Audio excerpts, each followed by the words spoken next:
আমি চাউমিন বানাচ্ছি। দেখুন চাউমিনটা আমি সিদ্ধ করে দিয়েছি, এখানে ডিমটা ভেজে রেখেছি, আর এখানে আলু ভাজা আছে, আর এখানে টমেটোটা আমি একটু ভেজে নিচ্ছি, একটুখানি সিদ্ধ করে নিচ্ছি। তারপরে এর মধ্যে আমি দিয়ে দেবো হচ্ছে আলু ভাজাটা, যে আলু ভাজাটা আমি করে রেখেছি।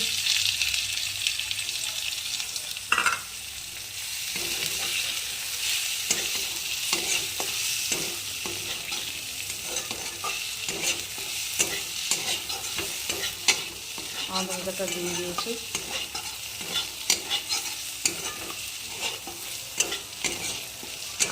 আলু ভাজাটা দিলে কি হবে যে টমেটোটা না একটু ভালোভাবে একটু সিদ্ধ হয়ে যাবে। অলমোস্ট সিদ্ধ হয়ে গেছে। যারা যারা আমার চ্যানেলকে লাইক অ্যান্ড সাবস্ক্রাইব করেননি, নিশ্চয়ই আপনারা লাইক অ্যান্ড সাবস্ক্রাইবটা করে দেবেন। আর আমি আজকে চাউমিন বানাচ্ছি, তাই আপনাদের সাথে ভিডিওটা শেয়ার করছি।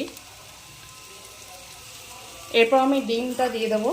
ডিম যেটা আমি ভেজে রেখেছিলাম, ডিমের ভুজিয়াটা, সেটা আমি দিয়ে দিলাম।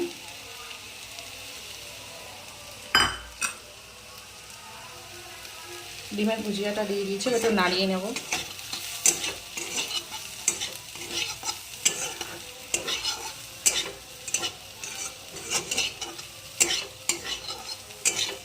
এবার একটু নাড়িয়ে নিলাম ডিমের ভুজিয়াটা দেওয়ার পর। এবার চাউমিনটা দিয়ে দেবো।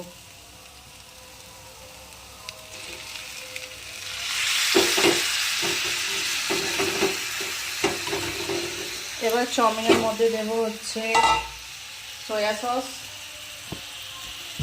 লাইনে থাকুন। সয়া সসটা দিয়ে দিলাম। তারপর দেবো চাট মশলাটা দেবো। আমি প্যাকেট থেকেই ঢেলে দিচ্ছি আন্দাজ মতন করে। এরপর দেবো একটু নুন। এবার দেবো হচ্ছে নুন।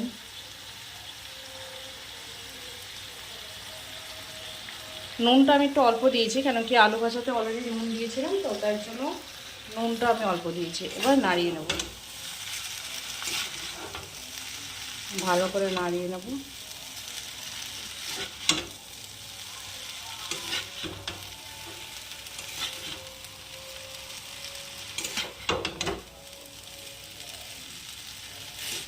ভালো করে নাড়িয়ে নিচ্ছি।